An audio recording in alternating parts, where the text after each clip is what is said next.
امام طاہر صاحب یا طاہر امام صاحب، ماشاء اللہ پہلے بھی ان سے ملاقات ہوئی تھی اور یہی اس مسجد کا سبب بھی بنے، اور الحمدللہ اس وقت جو مسجد زیر نگرانی ہے، زیر سرپرستی ہے ایک عظیم عالم دین سید السادات حضرت حسین الدین شاہ صاحب دامت ظل العالی، اس کو سپروائز کر رہے ہیں سارے کام کو، اور وہ کسی عظیم شخصیت ہے، کسی تعارف کی محتاج نہیں ہے۔ جامعہ ضیاء العلوم راولپنڈی پوری دنیا میں دین کی خدمت کا کام کر رہا ہے، جس کے اسٹوڈنٹس نہ صرف پاکستان بلکہ دنیا کے مختلف ممالک میں الحمدللہ دین کی خدمت میں مصروف عمل ہے۔ تو جو مسجد جن کے پاس پہلے تھی وہ بھی آل رسول صلی اللہ تعالیٰ علیہ وسلم اور خاص طور حضرت خواجہ غریب نواز رحمۃ اللہ تعالیٰ علیہ کے اولادوں میں سے ہیں، اور اب جن کے پاس ہے وہ بھی آل رسول صلی اللہ تعالیٰ علیہ وسلم ہے الحمدللہ۔ اور میرے سامنے بھی اور بھی الحمدللہ سادات کرام بیٹھے ہوئے ہیں، ڈاکٹر سید احمد حسن صاحب ماشاء اللہ، اور بھی دیگر حضرات، اللہ تعالیٰ ان سب کا آنا مبارک کرے اور ان سب کو جزائے خیر عطا فرمائے، اور قبلہ شاہ صاحب حضرت علامہ حسین الدین شاہ صاحب دامت ظل العالی، ان کا سایہ اللہ تعالیٰ دراز فرمائے اور کرم فرمائے، ان پہ خصوصی فضل فرمائے، ان کے دینی کاموں میں اللہ تبارک و تعالیٰ مزید برکت عطا فرمائے۔ تو قربانی اور حج کے حوالے سے گفتگو کرنے کا عنوان رکھا گیا ہے۔ تو دیکھیں اس حوالے سے یہ ٹاپکس سارے کے سارے ایسے ہیں کہ اگر حج پہ ہم کلام کریں تو کئی گھنٹے بھی کلام کریں تو کلام ختم نہیں ہوتا۔ اس طرح قربانی ہے، وہ بھی اسی طرح بہت ہی امپورٹنٹ ہے، لیکن میں چاہوں گا کہ کچھ ایسا آپ کے سامنے بیان کروں جس سے آپ کو بہت کچھ سیکھنے کو ملے اور ایک زیادہ اچھی بات آپ کو سمجھ میں آئے۔ تو یہ قربانی بھی ایک عبادت ہے، حج بھی ایک عبادت ہے۔ اسی طرح نماز جو ابھی ہم نے الحمدللہ ادا کی وہ بھی عبادت ہے، زکوٰۃ بھی عبادت ہے، روزہ بھی عبادت ہے۔ تو یہ عبادتیں ہم پر کیوں فرض کی گئی؟ اللہ تعالیٰ کو کیا ہماری عبادت کی ضرورت ہے؟ تو عزیزان محترم، اس کا بالکل سمپل جواب یہ ہے کہ اللہ کو ہماری عبادت کی ضرورت نہیں ہے۔ جب ہم نہیں تھے تب بھی اس کی عبادت کی جاتی تھی، اس کے فرشتے اس کی عبادت کرتے تھے، اور جب ہم نہیں ہوں گے تب بھی اس کی عبادت کی جاتی رہے گی۔ تو اس لیے حدیث شریف میں بھی آیا کہ یہ سارے کے سارے انسان اگر زمین پہ جو سب سے متقی انسان ہے اس کے قلب کے مطابق بھی ہو جائیں تو اللہ تعالیٰ کو کوئی فائدہ نہیں پہنچا سکتا ہے، اور اگر یہ سارے کے سارے انسان ایسے ہو جائیں جو زمین پہ جو سب سے فاجر گناہ گار انسان ہے تب بھی اللہ تعالیٰ کو کوئی نقصان نہیں پہنچا سکتے۔ تو اللہ تبارک و تعالیٰ کو ہماری عبادتوں کی ضرورت نہیں ہے۔ تو ایک سوال ہے کہ یہ عبادت کیوں رکھی گئی؟ یہ ہم جو عبادتیں کرتے ہیں اس کا سبب کیا ہے؟ تو عزیزان محترم، اصل میں زندگی کا مقصد اگر آپ سمجھ لیں، جتنی بھی ہماری بہنیں بھی بیٹھی ہوئی ہیں اور بھائی بھی سامنے تشریف فرما ہے، تو زندگی کا اگر مقصد سمجھ میں آ جاتا ہے تو پھر ساری باتیں سمجھ میں آ جاتی ہیں۔ اور ان عبادت کا مقصد نماز کیوں پڑھتے ہیں، روزہ کیوں رکھتے ہیں، زکوٰۃ کیوں دیتے ہیں، حج کیوں کرتے ہیں، قربانی کیوں کرتے ہیں، اس کا اصل مقصد سمجھ میں آ جائے گا، پھر انسان کا ان عبادت کو کرنے کا لطف بھی بہت زیادہ ہو جائے گا، بڑا مزہ آئے گا کہ یہ میں عبادت کس لیے کر رہا ہوں۔ کیونکہ انسان کی زندگی کا مقصد ہے اللہ تبارک و تعالیٰ کی پہچان، اللہ تبارک و تعالیٰ کی معرفت، اس کا قرب۔ اور وہ خود فرماتا ہے کہ وما خلقت الجن والانس الا لیعبدون، کہ میں نے جنات اور انسانوں کو صرف اور صرف اپنی عبادت کے لیے پیدا کیا۔ اب عبادت سے کیا مراد ہے؟ تو اسی آیت مبارکہ کی تفسیر مفسر امت حضرت سیدنا عبداللہ بن عباس رضی اللہ تعالیٰ عنہ فرماتے ہیں کہ اے لیعرفون، کہ یہاں پر اللہ تعالیٰ کی عبادت کرنے سے مراد اللہ تعالیٰ کی پہچان ہے، اللہ تعالیٰ کو پہچاننا ہے، یہ ہے اصل مقصد۔ اور اس مقصد کے لیے اللہ تبارک و تعالیٰ نے ہم پر عبادتیں لازم کی۔ تو اب یہ مختلف قسم کی عبادتیں اس نے کیوں لازم کی؟ ایک ہی عبادت کافی تھی؟ بیٹھ کے اللہ اللہ کرتے رہتے، لا الہ الا اللہ پڑھتے رہتے، تب بھی اللہ کی عبادت ہو جاتی، یا نمازی پڑھتے رہتے تب بھی اللہ کی عبادت ہو جاتی، یا روزہ رکھتے رہتے، حج کرتے رہتے، تب بھی اللہ تعالیٰ کی عبادت ہو جاتی۔ مگر اللہ تبارک و تعالیٰ نے یہ 5 عبادتیں ہم پہ فرض کر دی، تو ان کا کیا سبب ہے؟ اور اس کے ساتھ دیگر عبادتیں بھی آ جاتی ہیں۔ تو عزیزان محترم، اس کا سبب یہ ہے کہ اللہ تعالیٰ کی پہچان 2 چیزوں کے ذریعے ہوتی ہے، بلکہ اس کی پہچان میں 2 اسٹیپس ہے خاص طور پہ۔ ان 2 اسٹیپس کو انسان اگر طے کر لے تو اللہ تعالیٰ کی پہچان آسان ہو جاتی ہے، اور اللہ کی پہچان ہو جاتی ہے، قرب الہی حاصل ہو جاتا ہے انسان کو۔ ایک تو اس کا نفس، اور دوسری دنیا۔ یہ 2 چیزیں ہیں جو بندے کے بیچ میں اور اللہ کے بیچ میں رکاوٹ ہے، ورنہ اللہ ہم سے دور نہیں ہے۔ اللہ تبارک و تعالیٰ، اللہ تبارک و تعالیٰ بہت قریب ہے ہم سے، وہ تو اتنا قریب ہے، وہ خود فرماتا نحن اقرب الیہ من حبل الورید، کہ ہم اس انسان سے اس کی شہرک سے بھی زیادہ قریب ہیں۔ سبحان اللہ۔ وہ تو خود فرماتا ہے اینما تولوا فثم وجہ اللہ، جدھر بھی منہ کرو ادھر اللہ ہی ہے۔ تو پھر بھی ہم کہتے ہیں کہ اللہ کہاں ہے، اللہ کو کیسے پہچانے، کیسے جانے، یہ بات ہے خاص طور پر۔ تو عزیزان محترم، صرف 2 پردے ہیں بیچ میں، ایک انسان کا نفس ہے اور ایک دنیا ہے۔ یہ 2 پردے آپ کراس کر لیں تو آپ اللہ تبارک و تعالیٰ کے نزدیک ہو جائیں گے، اور آپ کو اللہ تبارک و تعالیٰ کی پہچان ہو جائے گی، معرفت ہو جائے گی، اور بڑا مقام حاصل ہو جائے گا۔ وہ مقام جو اولیاء کرام کو حاصل ہوتا ہے، وہ مقام آپ کو حاصل ہو جائے گا، کیونکہ یہ ولایت کا راستہ بند نہیں ہوا، یہ ولایت کا راستہ قیامت تک کے لیے کھلا ہوا ہے۔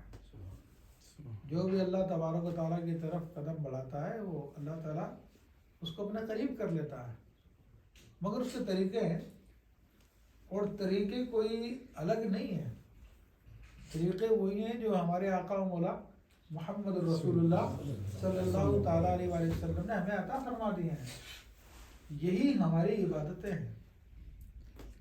تو آپ جب ان عبادتوں پہ غور کریں گے تو آپ کو پتہ چلے گا کہ یہ عبادتیں، یہ جو 2 رکاوٹیں اللہ تعالیٰ کی راہ میں ہمارے لیے، ان رکاوٹوں کو دور کر دیتی ہیں، یعنی ہمارے نفس کو اور دنیا کو۔ وہ کس طرح سے؟ عزیزنا محترم، نماز جو ہمارے لیے رکھی گئی ہے، تو نماز کا کیا سبب ہے، کیوں رکھی گئی؟ نماز کا اصل مقصد یہی ہے کہ ہم اپنے نفس سے باہر نکلیں، اپنے ذاتیات سے باہر نکلیں، اور اللہ تبارک و تعالیٰ کو اپنے قریب محسوس کریں۔ کیونکہ جب اللہ کے نبی صلی اللہ تعالیٰ علیہ وآلہ وسلم سے سوال کیا گیا کہ مل احسان یا رسول اللہ صلی اللہ علیہ وسلم، او کما قال علیہ السلام، کہ یا رسول اللہ صلی اللہ علیہ وسلم احسان کیا ہے؟ یہ حدیث تو پوری تفصیلی ہے، حدیث جبریل کہلاتی ہے یہ، کہ مختصر سا اشارہ میں کر دوں آپ کو کہ جبریل علیہ السلام، بلکہ ایک مرتبہ ایک شخص جس نے بڑے سفید کپڑے پہنے ہوئے تھے، بال اس کے بالکل سیاہ تھے، اور وہ ایک اجنبی آدمی تھا اور اس پہ کوئی سفر کے آثار بھی نہیں تھے، کیونکہ جو آدمی مسافر ہوتا ہے تو وہ اس کے اوپر سفر کے آثار ہوتے ہیں، اور پرانے زمانے میں جو سفر ہوتا ہے آپ کو پتہ ہے اونٹ پہ گھوڑے پہ ہوتا تھا، مٹی گرد و غبار سب ہوتی تھی، لیکن وہ آدمی اجنبی، صحابہ کہتے ہیں وہ آدمی اجنبی تھا لیکن اس پہ سفر کے آثار بھی نہیں تھے کوئی، بل اس نے آ کر سرکار دو عالم صلی اللہ علیہ وسلم کی بارگاہ میں وہ حاضر ہوا اور آ کر جو ہے وہ بیٹھ گیا، گھٹنے سے دو زانوں ہو کے بیٹھ گیا، آپ کی اس کے گھٹنے حضور علیہ السلام کے گھٹنوں سے ملے ہوئے تھے، اور وہ سوال اس نے کرنا شروع کیا کہ اسلام کیا ہے، ایمان کیا ہے، آپ نے سب کے جوابات دیے۔ تیسرا اس نے کوشچن کیا کہ احسان کیا ہے، تو چوتھا کوشچن بھی تھا اس کا کہ قیامت کب آئے گی، تو ہم صرف اس بات کو لیتے ہیں کہ اس نے جو سوال کیا احسان کیا ہے۔ ابھی احسان تو اردو زبان میں بہت استعمال ہوتا ہے، کسی کے ساتھ کوئی بھلائی کر دینا وہ احسان کہلاتا ہے اردو زبان میں، کسی کے ساتھ اچھا سلوک کر دینا، کسی کی ضرورت کو پورا کر دینا تو کہتے ہیں اس نے مجھ پہ بڑا احسان کیا۔ لیکن عربی زبان کے اعتبار سے احسان کا مطلب کیا بنتا ہے؟ عربی زبان کے اعتبار سے یہ اس کے حروف اصلیہ کہلاتے ہیں، حسن سے ہے یہ، اور باب افعال پہ ہے، اور جب باب افعال پہ آتا ہے تو اس کا پھر معنی متعدی ہو جاتا ہے، یعنی نیکی کرانا، اچھائی کرانا یا اچھائی کرنا دونوں معنوں میں استعمال ہوتا ہے۔ تو اب جو سوال تھا اس کا مطلب کیا بنا کہ سب سے اچھی نیکی کیا ہے، یہ سوال کا مطلب بنے گا، یا سب سے بڑی نیکی کیا ہے، یہ سب سے بڑی نیکی کس طرح کی جا سکتی ہے۔ تو اللہ کے حبیب صلی اللہ تعالیٰ علیہ وسلم نے اس کے جواب میں ارشاد فرمایا کہ ان تعبد اللہ کأنک تراہ فإن لم تکن تراہ فإنہ یراک، کہ تو اللہ کی عبادت ایسے کر گویا کہ تو اس کو دیکھ رہا ہے، اور اگر تو اس کو نہ دیکھ سکے تو یہ سمجھ لے کہ وہ تجھ کو دیکھ رہا ہے۔ تو یہ اللہ کے حبیب صلی اللہ تعالیٰ علیہ وسلم نے احسان بتا دیا کہ سب سے بڑی نیکی یہ ہے۔ تو جب ہم نماز پڑھیں تو نماز کے اندر ہمارا یہی تصور ہونا چاہیے کہ ہم اللہ کو دیکھ رہے ہیں، اور اگر ایسا نہیں کر سکتے کیونکہ ابتدائی اسٹیج میں بندہ نہیں کر پاتا، تو شیخ کامل کی خدمت میں آتا ہے، شیخ کامل اس کی تربیت کرتا ہے، اس کو سکھاتا ہے، سمجھاتا ہے، تو پھر وہ اس قابل ہوتا ہے تھوڑے عرصے کے بعد کہ وہ پھر اللہ کو دیکھتا ہے۔ تو پہلے مرحلے میں یہ تصور کیا جائے کہ اللہ ہم کو دیکھ رہا ہے۔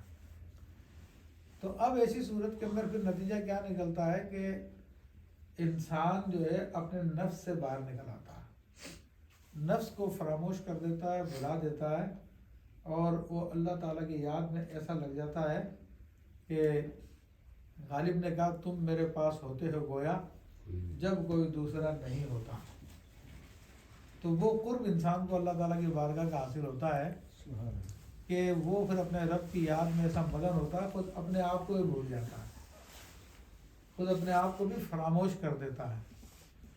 تو یہ جو نماز ہے ہماری وہ اسی کام کے لیے ہے کہ ہم نفس کے وسوسوں سے بچیں اور نفس کا جو معاملات ہے اس سے بچیں، اور ہم لوگ اللہ تعالیٰ کی بارگاہ کی طرف متوجہ ہو جائیں۔ اسی طرح جو ہماری زکوٰۃ ہے اس کا مقصد کیا ہے؟ زکوٰۃ کا مقصد دنیا کو دور کرنا ہے۔ دنیا میں جو سب سے امپورٹنٹ چیز ہے وہ دنیا کا مال و دولت ہے، اور آپ کو پتا ہے کہ آج ساری دوڑ ساری اسی کام کے لیے لگی ہوئی ہے، ہر شخص اسی چیز کے پیچھے بھاگ رہا ہے کہ زیادہ سے زیادہ مال بنا لوں۔ سب آپ اس بات کو اچھی طریقے سے سمجھتے ہیں۔ تو یہ جو مال ہے اس کے انسان کو اس سے بڑی محبت ہوتی ہے دنیا کے مال و دولت سے، اور میں نہیں کہتا، اللہ تعالیٰ نے فرماتا کہ انہ لحب الخیر لشدید، کہ بے شک انسان مال کی محبت میں بڑا شدید ہوتا ہے۔ تو یہ وہ دوسری چیز ہے دنیا اور اس کا مال جو اللہ تعالیٰ کی راہ میں رکاوٹ بنتے ہیں. تو اللہ تبارک و تعالیٰ نے ہمیں زکوٰۃ کا حکم دیا تاکہ مال کی محبت ہمارے دل سے کم ہو جائے. کیونکہ جب دل کا معاملہ کیا ہے، دیکھو دل کی کیفیت یہ ہوتی ہے کہ بزرگوں نے لکھا کہ دل کی ایک ہی سائڈ ہے، ایک ہی جہت ہے دل کی. تو جب وہ بالفرض دل آپ کا مشرق کی طرف ہے تو پھر مغرب کی طرف پیٹھ ہو جائے گی، اور اگر آپ کا دل مغرب کی طرف پھرے تو مشرق کی طرف پیٹھ ہو جائے گی. یہ ایک سمجھانے کے لیے بات میں عرض کر رہا ہوں. تو دل کی ایک ہی سائڈ ہے. تو دل جب دنیا کی محبت میں گرفتار ہوتا ہے، مال کی محبت میں گرفتار ہوتا ہے، تو گویا کہ اس نے اپنے رب کو پیٹھ کی ہوئی ہے اس وقت. اور جب رب کی طرف متوجہ ہوتا ہے، رب کا طلبگار ہو جاتا ہے، تو گویا کہ اس نے اب دنیا سے پیٹھ کر لی ہے. تو اب کس طرح سے اس کی محبت کو نکالا جائے؟ تو اس کی محبت کا نکالنے کا طریقہ کار یہی ہوتا ہے، جو چیز آپ کو سب سے زیادہ پسند ہے، سب سے زیادہ محبوب ہے، وہ اس کے نام پہ دی جائے. تو جب آپ اس کے نام پر دیتے ہیں، اللہ کے نام پہ زکوٰۃ دیتے ہیں، صدقات دیتے ہیں، فطرات دیتے ہیں، اور کچھ دیتے ہیں اللہ تعالیٰ کے نام پر، تو پھر آپ کے دل سے مال کی محبت کم ہوتی ہے اور اللہ کی محبت ہوتی ہے.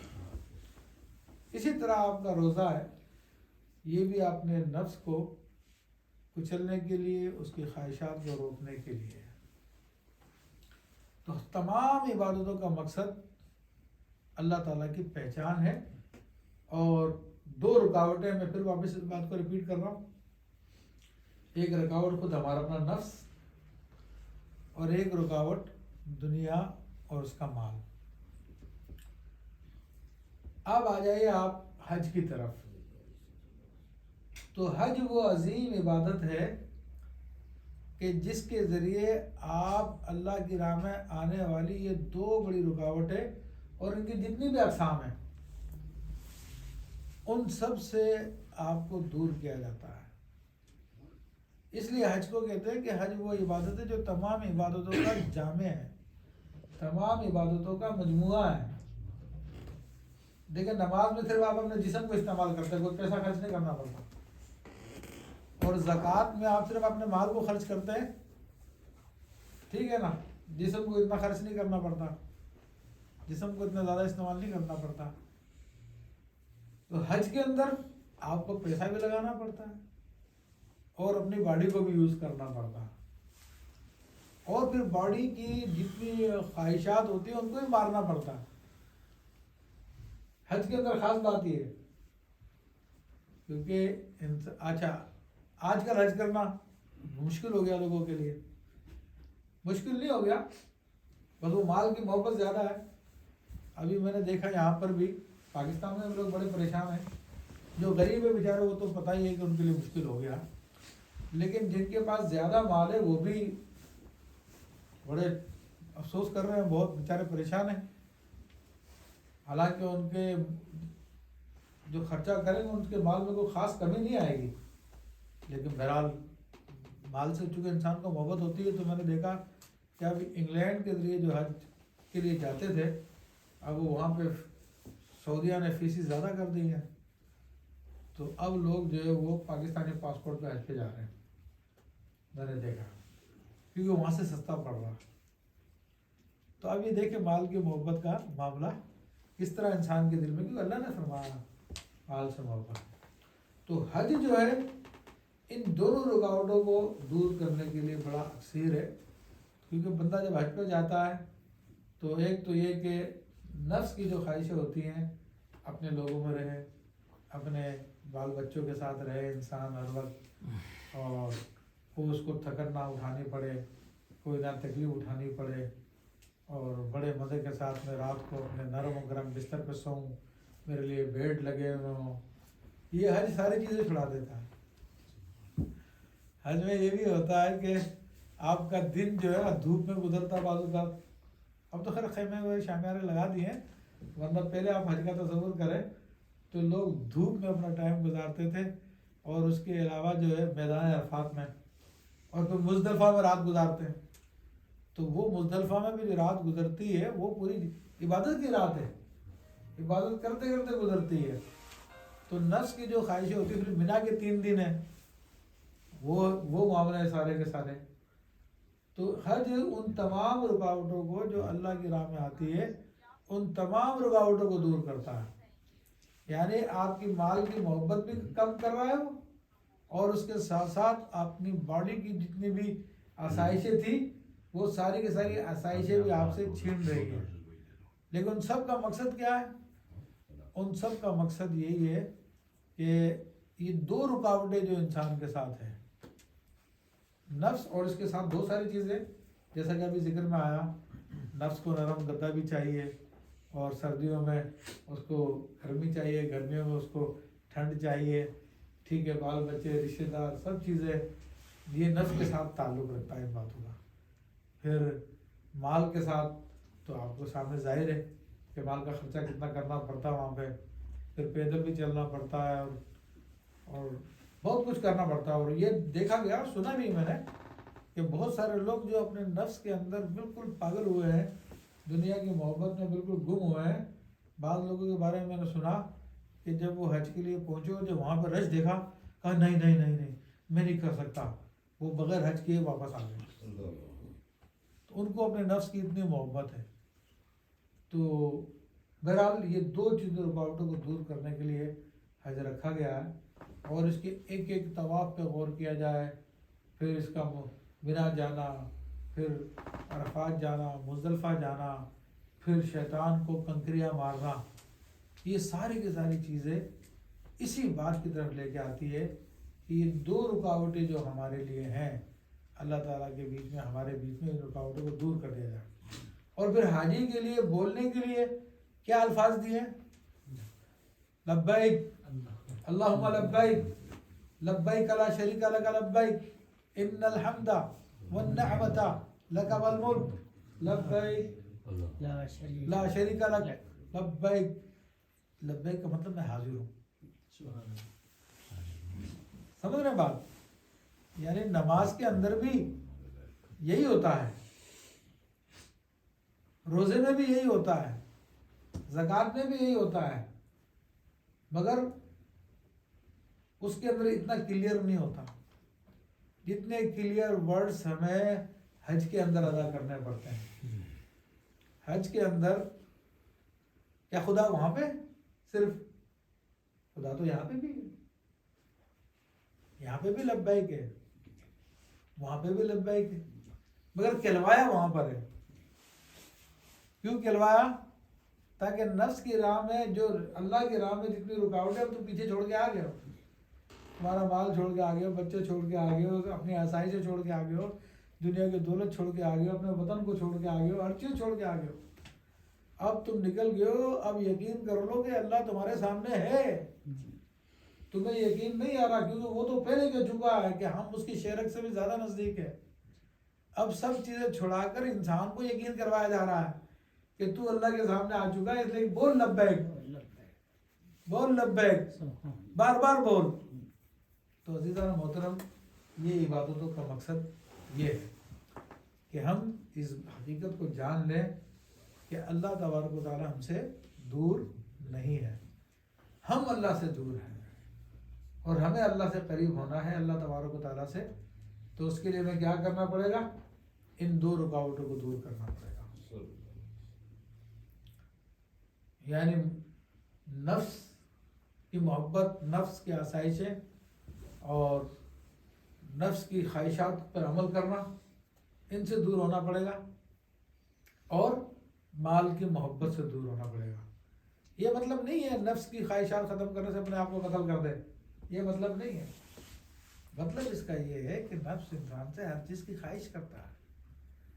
اب اس کو ختم کرنے سے مراد یہ ہوتی ہے کہ آپ اپنے آپ کو نبی کریم صلی اللہ علیہ وسلم کی تعلیمات کے آگے سرنڈر کر دیں. آپ یہ نفس کو ختم کرنا ہوتا ہے، نفس کو مارنا ہوتا ہے، نفس کو فنا کرنا ہوتا ہے.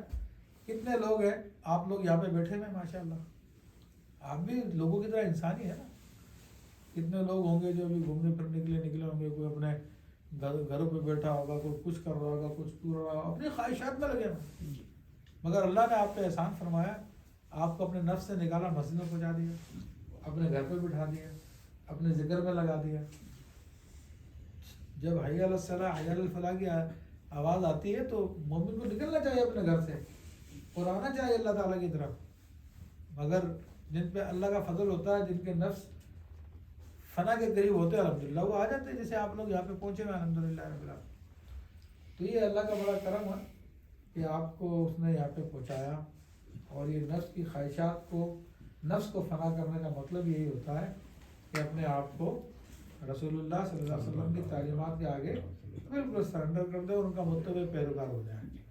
نفس کہتا گناہ کر لے تو اپنے آپ کو روک لیا جائے، نہیں، اللہ تعالیٰ نے منع فرمایا، اس کے حبیب صلی اللہ علیہ وسلم نے منع فرمایا، رک جائے، نیکی کرنی چاہیے، ٹھیک ہے، دل چاہتا ہے کہ نہیں اپنا مال کیوں خرچ کروں میں کسی اور کے لیے، میں کیوں اپنے آپ کو برڈن میں ڈالوں، کیوں اپنے آپ کو پریشان کروں دوسروں کے لیے۔ تو یہاں پہ نہیں کہتے کہ نہیں، اللہ تعالیٰ کا حکم ہے، اس کے حبیب صلی اللہ علیہ وسلم کا حکم ہے، آگے بڑھو، کوئی بات نہیں، تھوڑا بہت مال لگتا تو اللہ تعالیٰ ہی دینے والا ہے، چلو جسم تھکے گا تو کوئی بات نہیں، اللہ کے لیے تھکایا ہم نے۔ تو یہ ہوتا ہے فنا فی النفس، نفس کو فنا کر دینا۔ تو یہ خاص بات ہے کہ یہ نفس کو فنا کرنا۔ اور پھر مال کو فنا کرنے سے مراد یہ نہیں ہے کہ اپنا مال آپ سارا کا سارا پھینک دیں کہیں، یا اس کو جلا دیں، آپ بالکل قلاش ہو جائیں، بھوکے ہو جائیں، ننگے ہو جائیں، نہیں نہیں نہیں۔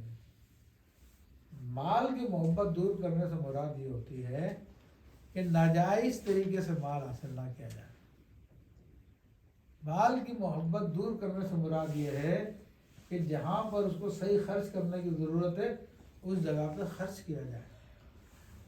جب آپ یہ کرنے لگ جائیں گے تو سمجھ لو آپ کے دل سے مال کی محبت بھی دور ہو گئی ہے۔ اب آپ اس قابل ہو گئے ہیں کہ آپ تھوڑی توجہ کریں گے تو آپ رب کی بارگاہ میں حاضر ہو جائیں گے، اور وہ لبیک کا مقام جو لوگ وہاں پہ جا کے حاصل کر رہے ہیں تو آپ اپنے گھر پہ بیٹھے بیٹھے جو ہے لبیک کا مقام حاصل کر لیں گے۔ سبحان اللہ۔ یعنی اللہ میں حاضر ہوں، تو میں آپ کو پہلے بتا چکا ہوں، آپ بھی جانتے ہیں کہ سر اللہ وہاں پہ نہیں ہے جو وہاں پہ جا کے ہم کہتے ہیں لبیک۔ اللہ تبارک و تعالیٰ تو ہر جگہ پر ہے، مگر وہاں پہ اس لیے کہلایا کہ ہماری رکاوٹیں دور کر دی تھی۔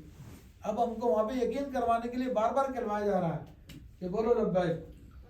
تو جب یہاں پر بھی بیٹھ کے انسان کو یقین ہو جائے تو یہاں پہ بھی لبیک ہے، وہ تو ہر جگہ حاضر ہے۔ اور میں نہیں کہتا جو کہ اللہ کے حبیب صلی اللہ علیہ وسلم فرماتے ہیں، ایک مشہور حدیث ہے، بخاری شریف میں بھی ہے یہ حدیث، کہ حضرت ابن عباس رضی اللہ تعالیٰ عنہ فرماتے ہیں کہ نبی کریم صلی اللہ علیہ وسلم نے مجھ سے ارشاد فرمایا کہ یا غلام، اے نوجوان، کیونکہ وہ آپ کے کزن تھے حضرت ابن عباس رضی اللہ تعالیٰ عنہ، آپ کے چچا کے بیٹے ہیں وہ۔ فرمایا کہ اے نوجوان، اے لڑکے، احفظ اللہ یحفظ کا، تو اللہ کو یاد کر، وہ تجھ کو یاد کرے گا۔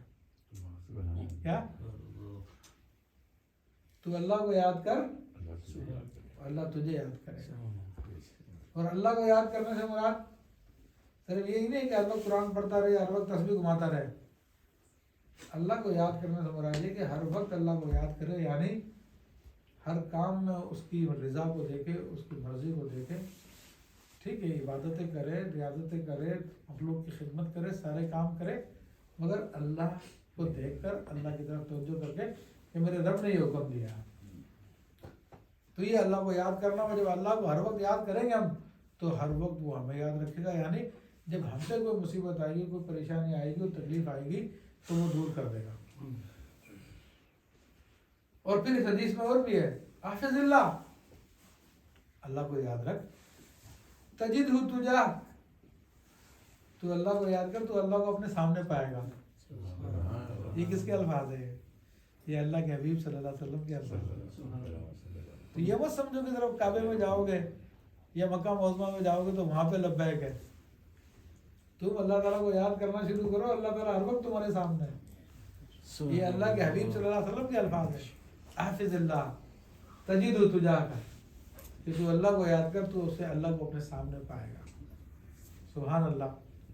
تو یہ عزیزان محترم خاص اس کا مقصد ہے۔ تو حج ایسی عبادت ہے۔ اب چونکہ ہم لوگ تو نادان ہیں، چیزوں کی حقیقت کو نہیں سمجھتے. تو ہمارے بہت سارے لوگ ہوتے ہیں جو حج میں سستی کر جاتے ہیں. پیسہ بھی ہوتا، مال بھی ہوتا، سب کچھ ہوتا ہے، ہاں کروں گا بعد میں کروں گا. بعض لوگوں کو دیکھا فلاں جائے گا تو پھر میں جاؤں گا، یا بعض خواتین کو دیکھا کہ جب میرا میاں جائے گا تو میں اس کے ساتھ جاؤں گی. حالانکہ بیٹا بھی جا رہا ہے اس کے ساتھ چلے جاؤ، اور کوئی تمہارا محرم جا رہا ہے اس کے ساتھ چلے جاؤ، لیکن وہ کہتے ہیں کہ جی نہیں میں تو پھر جاؤں گا. تو ایسا نہ کیا جائے. جب حج فرض ہو جائے، یعنی آپ کے پاس اتنا مال ہے کہ آپ وہاں کا سفر کر سکتے ہیں، تو آپ کا حج فرض ہو گیا ہے، راستے میں کوئی رکاوٹ نہیں ہے، اب حج پہ جائیں. کیونکہ اللہ کے نبی صلی اللہ تعالیٰ علیہ وسلم نے ارشاد فرمایا کہ جس کے پاس حج کی استطاعت تھی اور پھر اس نے حج نہیں کیا تو وہ یہودیوں کے مرے یا عیسائیوں کے مرے کوئی پرواہ نہیں ہے.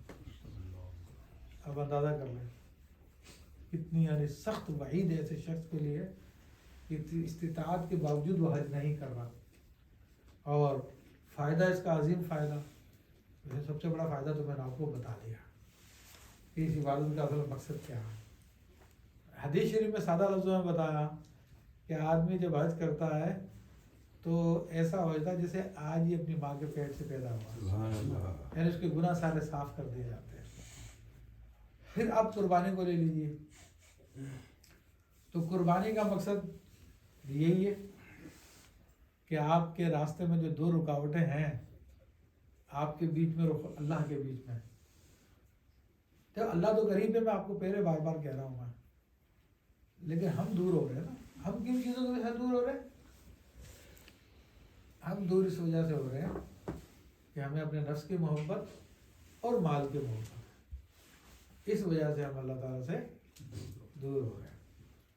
تو اب قربانی کے ذریعے بھی یہی دو رکاوٹیں دور کی جاتی ہیں. کیونکہ جب آپ سال میں قربانی کرتے ہیں تو آپ کو اچھا خاصا مال خرچ کرنا پڑتا ہے، اپنی جیب سے خرچہ کرنا پڑتا ہے قربانی کے لیے. تو یہ آپ کے مال کی محبت کو نکالا جا رہا ہے. پھر قربانی کرتے وقت یہ نیت ہونی چاہیے، بزرگوں نے لکھا باقاعدہ کہ یہ جو چھری جانور کی گردن پہ چل رہی ہے، جانور پہ نہیں، میں اپنے نفس پہ چلا رہا ہوں، تاکہ یہ اللہ تعالیٰ کا فرما بردار ہو جائے اور اللہ کی اور اس کے رسول صلی اللہ علیہ وسلم کی مرضی کے خلاف کوئی خواہش نہ کرے. تو یہ قربانی کا مقصد ہے.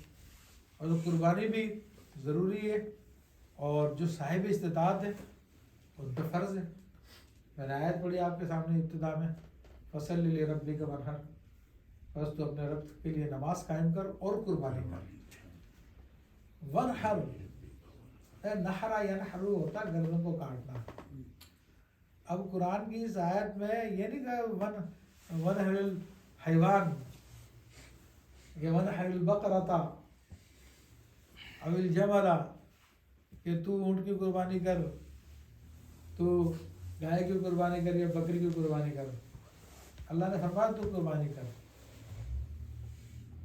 تو اب ظاہر میں تو جانور کی قربانی ہوتی ہے، لیکن حقیقتاً اپنے نفس کی قربانی کرنی چاہیے، یعنی نفس کی خواہشوں کی قربانی کرنی چاہیے. کہ ہر وہ خواہش جو اللہ رسول کے احکام کے خلاف ہے اس سے انسان کو رک جانا چاہیے. تو یہ بھی فرض ہے. اور اس کے اندر لوگ غلطیاں کرتے ہیں، اور خاص طور پر بعض لوگ تو یہ غلطی کرتے ہیں کہ وہ کہتے ہیں کہ پورے گھر کی طرف سے ایک بکرا کر لیا جائے تو سب کی قربانی ہو جائے گی. تو یہ غلط تصور ہے، یہ حنفی فقہ کا نہیں ہے. یہ سیدنا امام مالک رضی اللہ تعالیٰ عنہ کے نزدیک ایک قول ہے ان کا. باقی حنفی مذہب کے اندر یا امام شافعی رحمۃ اللہ علیہ کے نزدیک یا امام احمد بن حنبل رضی اللہ تعالیٰ عنہ کے نزدیک، ان سب بزرگوں کے نزدیک یہی ہے کہ ہر آدمی جو عاقل ہے، بالغ ہو چکا ہے اور صاحب استطاعت ہے، اللہ نے جس کو مال دیا ہے اتنا جتنی زکوٰۃ جس پہ فرض ہو جاتی ہے، یعنی 52.5 تولہ چاندی یا اس کی قیمت، تو اس کے اوپر قربانی لازم ہے، اس کو قربانی کرنی پڑے گی. یہ نہیں ہے کہ گھر کی طرف سے ایک بکرا کر لیا تو جس سب کی ہوگی، نہیں، ایسا نہیں ہے. ہر ایک کی الگ الگ قربانی ہوتی ہے. پوری آپ جانور بکری نہیں کر سکتے تو آپ شیئر لے لیں، شیئر کر لیں، کسی میں حصہ کر لیں قربانی کے ساتھ، وہ سستا پڑ جاتا ہے. پھر اس کے علاوہ ایک اور تصور یہ ہے کہ بعض لوگ سمجھتے ہیں کہ عورتیں تو کماتی نہیں، عورتوں کی طرف سے نہیں ہے. تو ایسا نہیں ہے، یہ بھی غلط تصور ہے. خواتین کماتی ہوں یا نہ کماتی ہوں، لیکن اگر ان کی ملکیت میں اتنی رقم ہے جو 52.5 تولہ چاندی کی قیمت کو پہنچ جاتی ہے، تو عام طور پہ عورتوں کے پاس سونا تو اتنا ہوتا ہی ہوتا ہے تو ان کے بھی قربانی لازم ہے، تو ان کی طرف سے بھی قربانی کرنی پڑے گی۔ تو یہ چند ایک باتیں تھیں جو اس حوالے سے میں نے بیان کی، کیونکہ مسائل تو خیر بہت سارے ہیں اور اس کی تفصیل بھی بہت ساری ہے۔ اگر اس کو ہم صرف قربانی کے مسائل کو بیان کرو تو 2-3 گھنٹے ہی گزر جائیں گے، لیکن قربانی کے مسائل پورے نہیں ہوتے۔ تو مین باتیں اس کے فلسفے کے ساتھ میں نے آپ کے سامنے بیان کی۔ اللہ تبارک و تعالی ہمیں اس بات کو سمجھنے کی توفیق عطا فرمائے، اور جس مقصد کے لیے اس نے ہم کو پیدا کیا اور جس مقصد کے لیے اس نے ہم پر عبادت لازم کی، ان مقاصد کو پورا کرنے کی توفیق عطا فرمائے، آمین بجاہ نبی امین۔ اب کچھ حضرات اگر سوالات کرنا چاہتے ہیں تو وہ شرعی مسائل کے سوالات